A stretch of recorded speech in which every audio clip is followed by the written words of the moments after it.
चाहिँ पानबारी आइसकेको छ।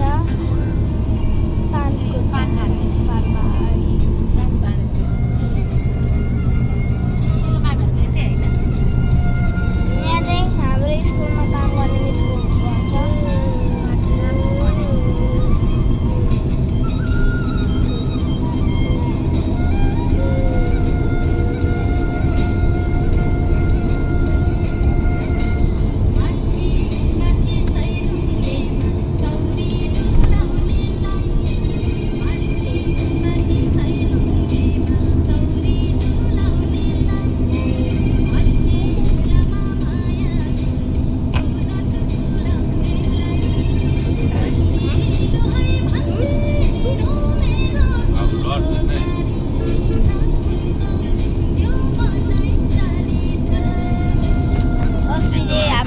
प्रशान्त शिवाकोटीहरू आउनुभएको थियो रोल नम्बर 1 हेरिदिनु भनेर। म चाहिँ हिजो हेरेर आएको रोल नम्बर 1।